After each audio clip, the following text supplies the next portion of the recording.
Reflect and Reset with Maria and Gina. Your favorite show every Wednesday. How you doing, partner? Doing good. Doing good. So we're very excited, as we always are, because that's who we are. And we have a special guest that Gina is going to be introducing. Yeah, so I don't know if any of you guys know, but we actually have a company that works here on Tuesdays, and it's called Maxim Hair Restoration. And we have the Director of Operations with us and also the head nurse, Joseph Hart, who's going to give us a little bit of information about what they do, who's the candidate, when you should seek out this type of treatment. And actually, why don't you tell us a little bit about yourself first, and then we can get into how you got into this. That's always a hard question. I do a lot of things. I'm kind of a journeyman. So I'm a filmmaker, first off. That was kind of my first passion, and then I kind of went into the business world, and I did a lot in advertising sales. So I worked with chambers of commerce, with city halls and the mayors, and we did business maps and community directories. As technology started to become more prevalent and Google Maps and Yelp started kind of destroying the whole print world, I saw that career path might not continue. Sure enough, I was right, but I left before that happened and went into school for nursing. So nursing is a great. Yeah, my daughter's a nurse, and she loves it. Yeah, and that's a beautiful thing about nursing, that you actually have so many different opportunities. Yeah. Because look, you're doing hair restoration. That's one of the reasons I picked it, because there's so many different things you can do in the nursing field, and it really is the most diverse in the whole medical spectrum. So. And I did it kind of on a whim. I drove by a school and saw that it was a school that offered medical stuff, and I stopped in and signed up that day. So, that's great. Yeah. That is awesome. Yeah. So. And how did you end up getting into the hair restoration business? Well, I had the procedure myself, so I flew out here from Detroit, and I got the procedure done, and then did Maxim do it? Yes, Maxim did it, and I think it was the last year, right before the last year of nursing school, actually, for me. So I flew back, and then everything flourished, as you can see. And he has a beautiful head of hair. So, it's crazy. Look how good this guy looks. We're like, whoa. I had no clue when we first started talking that you had your hair done. Yeah, my barbers all comment on it, especially the ones who knew me beforehand, but the new ones, especially when I tell them that I had it, they're used to seeing clients with, scars and maybe don't have the best. Well, that's back then. Also, it was there's a lot goes into the talent of the physicians and the team as well. But everybody's shocked when I tell them. They're always playing with the hair after. They always bring the other barbers over. They're like, "Have you ever seen this?" And as your hair is growing like normal. I mean, it's totally rerouted. It's rerouted. Rerouted, I should say. Yeah. Wait a minute. I thought it doesn't grow. So no, it grows. It's not like plugs in the past where they would put in those fake plugs that looked like astroturf. That's what I was thinking of the word astroturf. That's actually what I was thinking, and I'm sure some of you were thinking that too. No, it's actually the grafts are taken from your donor site, and they're placed into the areas of weakness, or whatever you might want to call it, and then they grow just like your normal hair. It goes through the same life cycle as all the rest of the hair. And does it get stuck in the resting stage more often? No, it doesn't. Doesn't? No. So there's just no reason for it. I mean, if your hormones are all the right place, and so it just would that's actually grow. Yeah, and that's actually the biggest difference really between the hair on the sides and the back of your head. And the hair that's normally on the top of your head is that the hairs on the side and the back aren't susceptible to DHT. Right. So androgenic alopecia, which is male and female. I have it. Hair. Yeah. So a lot of people don't know that females get it a lot as well. But the reason that hair loss occurs is because of a metabolite called DHT, which comes from testosterone, and it thins out the hair until it gets so weak that the follicles, are no more. So, and it usually happens in this area. Always because usually this is where you have that testosterone. The metabolites just go. For some reason, we failed in evolution to fix that part, so we end up stuck with the hair here. But when you get it transplanted, they're still not susceptible to that, so you never lose it to the DHT again. So the hair's permanent. Wow. Yeah. So, because I'm thinking, my God, if you pull it, does it come out? But that's not the case. She's a little slow. No, it's funny because that you asked that. But you know what? I'm sure somebody else is thinking that. I am actually stuck in the old. But I think you are thinking of the plugs. Yeah, I'm thinking of the plugs. Yes. So this is totally different, and that's why I want to clarify, because I'm sure many people that are watching this, they're thinking that is the way that it used to be. Because you could actually, that's why I was like, wow, but it looks just like your hair. So it is his hair. Because it is. Because it is. It is his hair. His hair. It's funny you said that though. When I first got the procedure, I was so paranoid about bumping my head on anything, or every time that I would, I was like, oh great, I'm going to go bald again. Didn't happen. Afraid to wash your hair and all that kind of it's stuff. very durable. It's more durable than the other hair is, so Wow. I can't complain. One question that I have is, so you have the procedure done. How long does it take to complete? Because I'm assuming that is a process, right? Before you see the growth? Yeah. So, again, it has to go through the normal phase. So typically after it's transplanted, they'll kind of die off and then go back into the hair regrowth phase, and that's when you'll start getting it. It takes a little bit of time. So I really started noticing results probably around 6 months. I saw little baby hairs sprouting up. But typically you'll have full growth within a year. Do they have you doing medications and minoxidils and all that kind of stuff? Some people do. I did not. I'm not a fan of certain medications. Some physicians are. I just didn't want to take it. And the new hairs aren't susceptible to DHC, so I wasn't too worried about it. Although, of course, the other hairs are still. And then Rogaine, I never had results with it to begin with, so.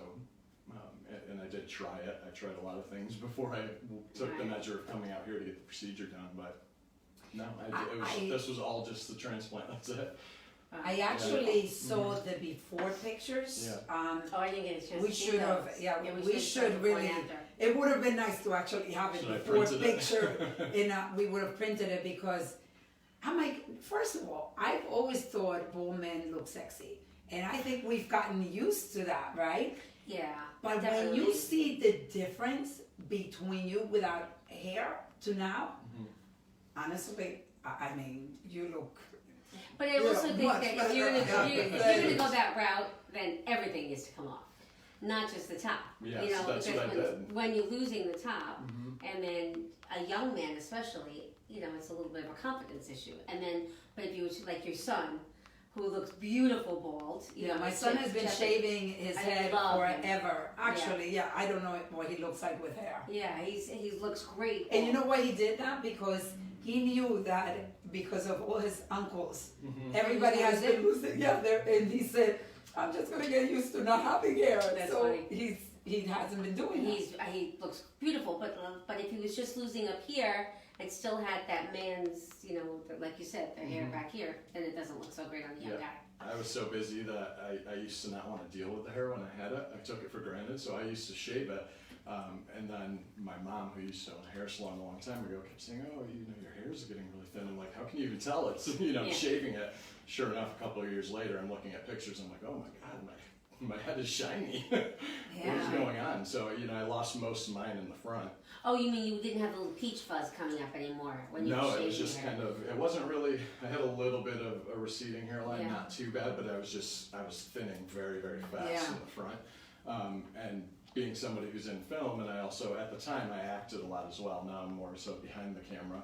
And nothing to do with that, but I saw it as a potential issue, so I wanted to be able to have diversity in my looks, and to do that I felt like I needed hair. And that was one of the deciding factors, but now even if I do shave my head, it looks much better because there's still the thickness in the front, as opposed to skin and then the shave, like you said, taking it off. What about the process though? Why don't you just take us through a little bit of the process? And you're talking, because people don't know what they mean when you say grafting and... Yeah, so the procedure, the hairs are removed typically from the back of the head. It can be done elsewhere, but these are the best quality. So that's what we look for in a donor. Somebody who has nice, thick hair in the back and sides. Ideally, just the back really is where we focus. So those are extracted, and then you make little sites with a tiny needle on the top of the head, and you plant them in, and then they grow. Does this grow back, the ones that they're taking from? No, so the ones you pull, that follicle's gone, but if your hair's dense enough, You don't see even it. see it. I mean, if you look at the back of my head, Yeah. I'll show you. Yeah, oh yeah. There's, You right. can't there's even nothing, see it. Yeah. So they map it out and they spread out the areas that they take it, and all the rest of your hair, even if I shave it, sometimes I'll shave just the sides, Yeah. you still can't tell. So the hair blends normally. There's no scarring from it, from the FUE anyway. There are some procedures. Were you? No, I mean, they recommend, you should probably take, the next day or two off and just rest, but I was, back at it the next day, but that's kind of who I am. So I wasn't going to the gym or anything like that. I didn't want to increase the pressure in my skull. But and sweating, I'm assuming you don't want to sweat in... You'll be fine. Yeah, you'll be fine if you sweat. Yeah, they're really a lot more durable. I was paranoid too, so I just I wore my bandana, and you do want to shield it from the sun a little bit when in the first week. But yeah, there's really no downtime. I was back to school 2 days later, and the day after that I was out at a film museum in a store. Was it a one-day process? Just one day? Yeah. And how many hours does it take to? So that's a hard question to answer because it depends how many grafts somebody needs. It depends on your skin type. There's a lot of factors that can play a role in it. Mine took about 8 hours, but with technology, even 2 years later, the procedures are getting faster and faster as more machines are being produced that help you do the procedure faster and kind of simplify it. So. Wow. Yeah. So I was actually thinking with, if you loosen your hair, like if you're thinning out, does it make sense to start doing the procedure then? Is it better? Or, because you're going to lose most likely the hair, all of it, no?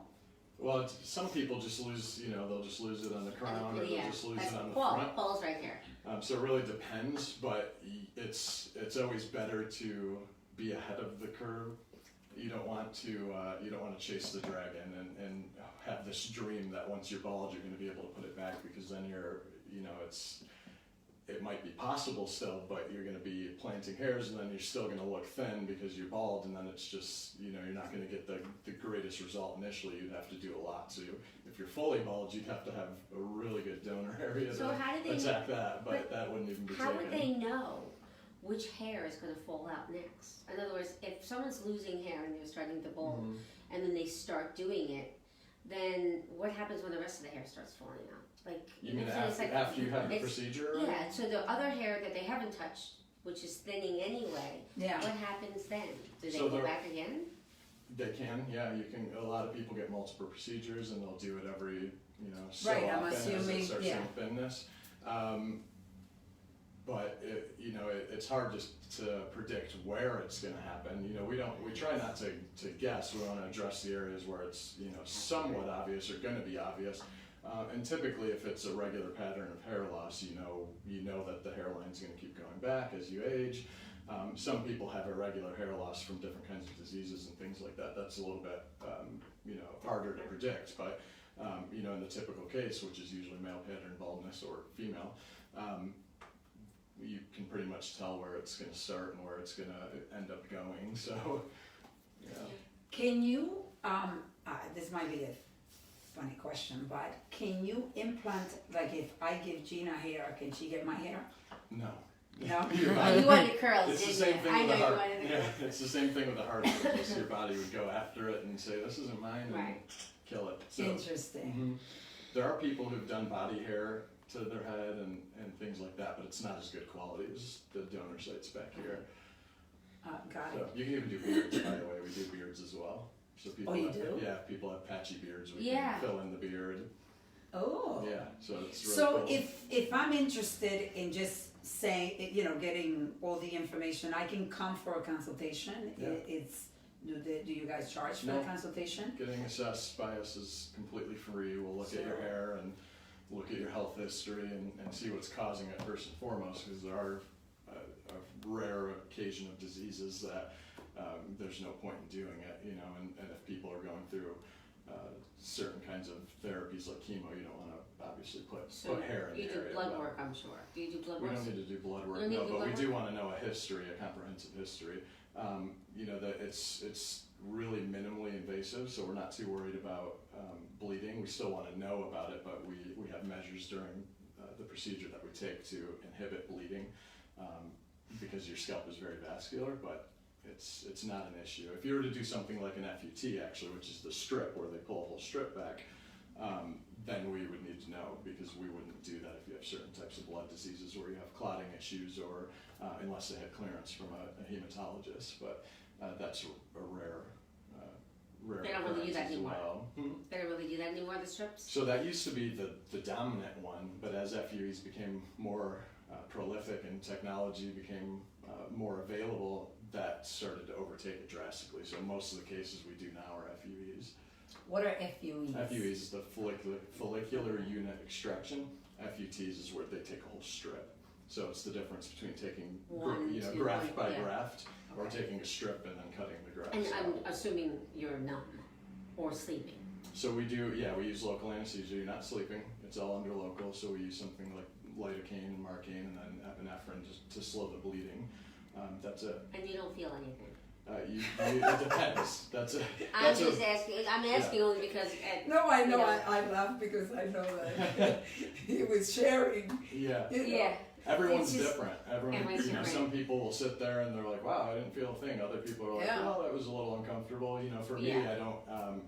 I metabolize anesthesia and pain medications really fast, so I had to basically sit there and feel the whole thing, which wasn't pleasant. But it's needles. You kept thinking what the after effect. Where you're gonna get your hair. But even the worst part, it's the same when if you've ever had something cut out under local, the worst part's usually getting the actual anesthesia, which is just that burning feeling. It's more obnoxious than anything, but most people don't feel anything after the initial anesthesia. I can't speak today. You're doing very well. I'm chewing my words. Yeah, so it's most people they come out happy and are totally satisfied with how much pain they had to deal with to get a head of hair. So for me, I felt it, and I still was tolerable and sat there the whole time during the procedure. And I actually had quite a bit of grafts, so I was as you saw, I was quite bald in the front. So I have to see that really bald in the front. Yeah, I had a big case. So I wonder if we could put.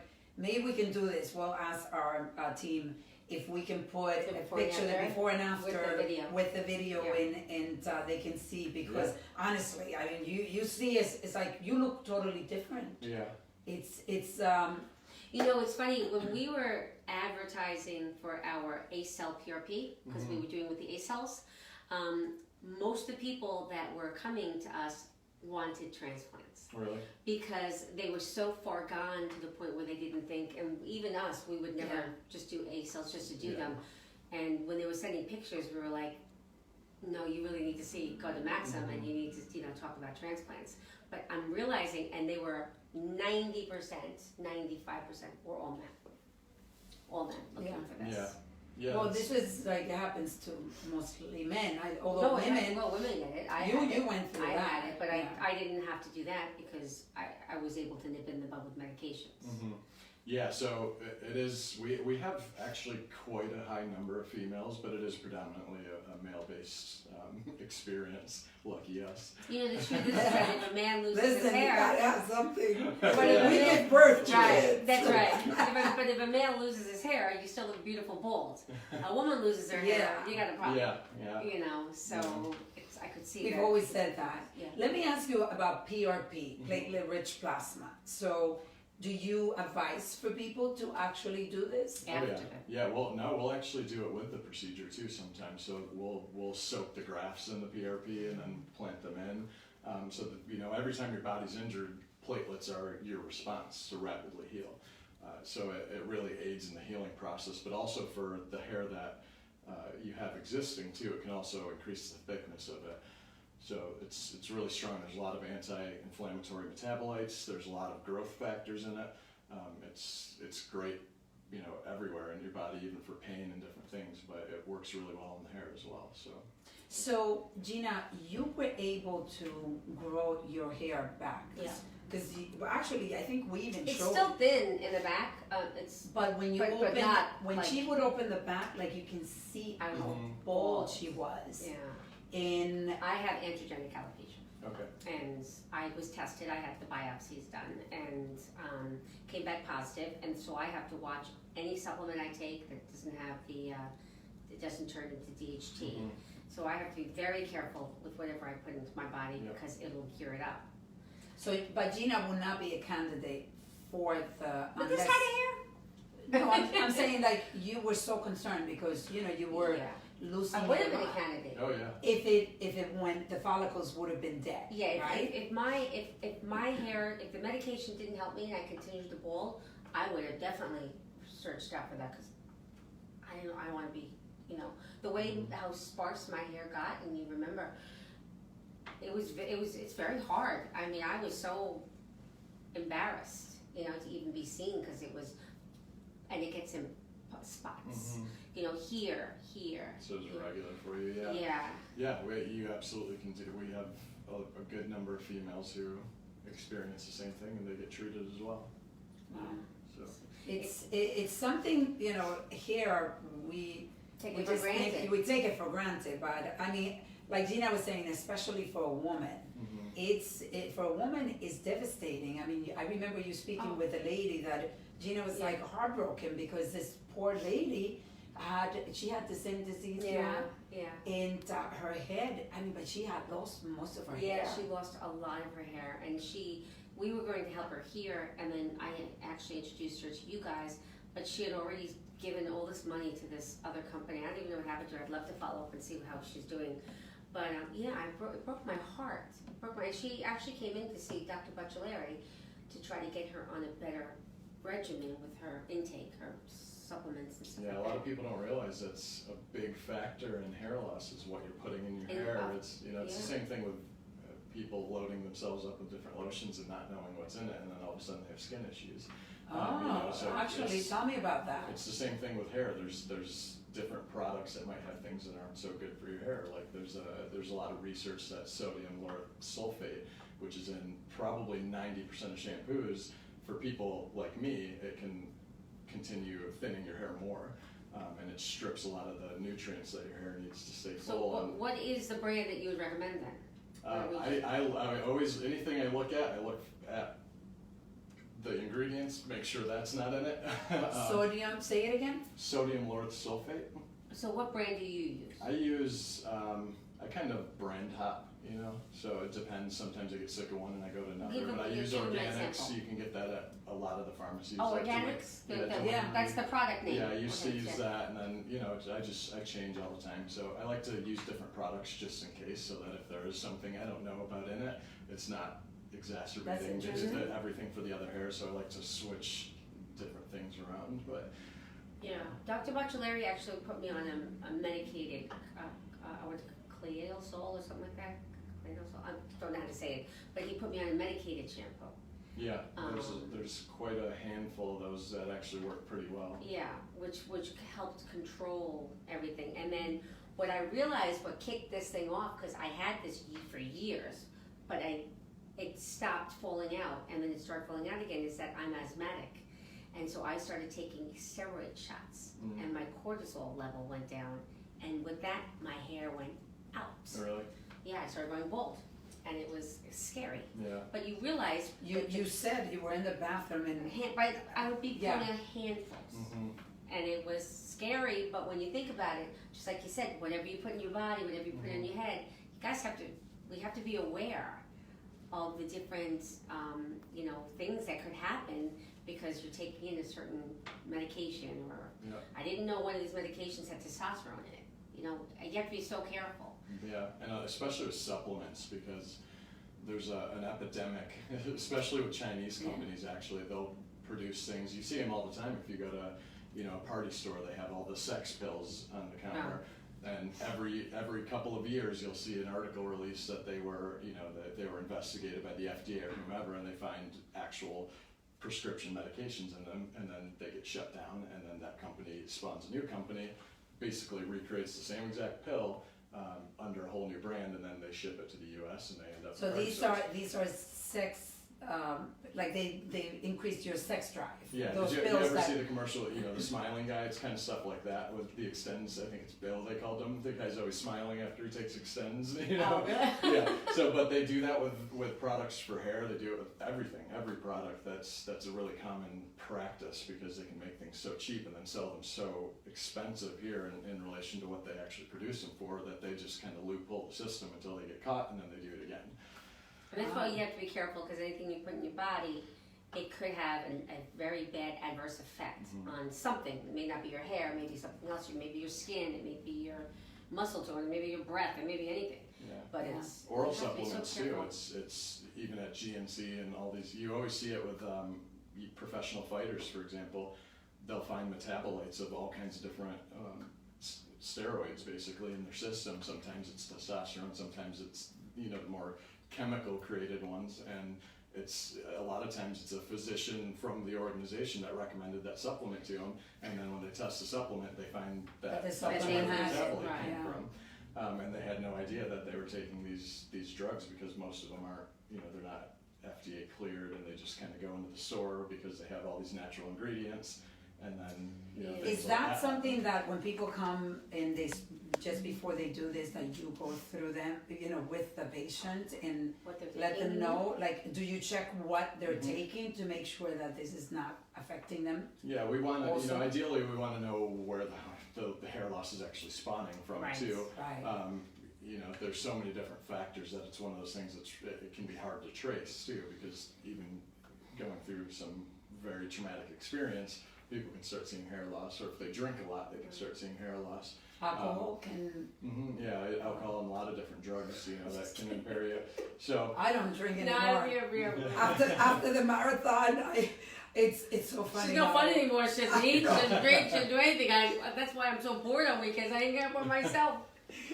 yeah. She's joking. Yeah, so all of that's important to look at, and in some cases, things like Propecia or the different shampoos or medications might be good for people as well. Some people, they don't, they get the one transplant, and that's it, they're good. Yeah.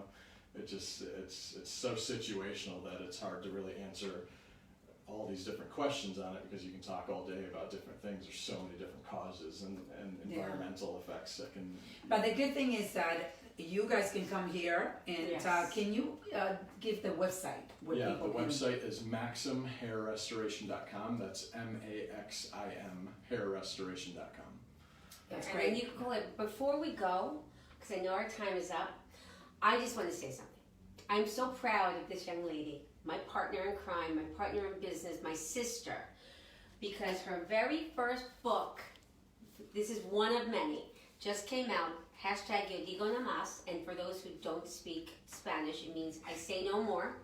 And I'm so proud of you. I went on Amazon and I see her book on Amazon, and I was like, I had to take a picture of the computer because I'm so proud of you. Thank I you, really am. partner. And you guys, if you're smart, if you're really smart, you will pick up this book and you Go will into my website and Yes. buy it, mariatruset.org. Yes, and And you can get it on supporting- Amazon And you'll be too. supporting mental health.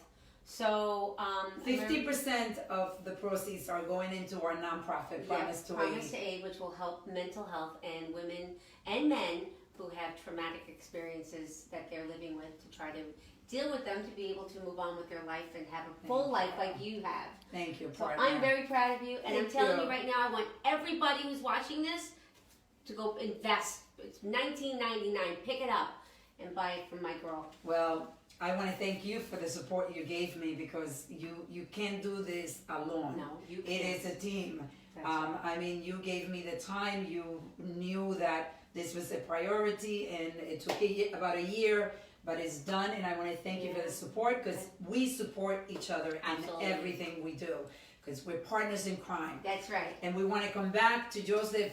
Joseph, we want to thank you for joining us. It's Thanks actually for a very having me. enjoyable show. Yeah, it was Yeah, great. it's fun. It was a lot of fun. Yeah, you Appreciate learned it. a Very lot. informative. And we want to make sure that people know that if you have any questions and you're having problems going into the website, you could call us, and Yeah. we'll Well- make sure that you get to the right place, so that you can make your appointment. Make an appointment for a consultation. It's Right. not going to cost anything, and you can get all the details about what it would take for you to get back your hair. Yes. All right? So, as always, Remember thank to you so like much. us. Remember to like us. Have a blessed day. See you next week. Bye-bye. And don't forget Thank you, Joseph. You're welcome.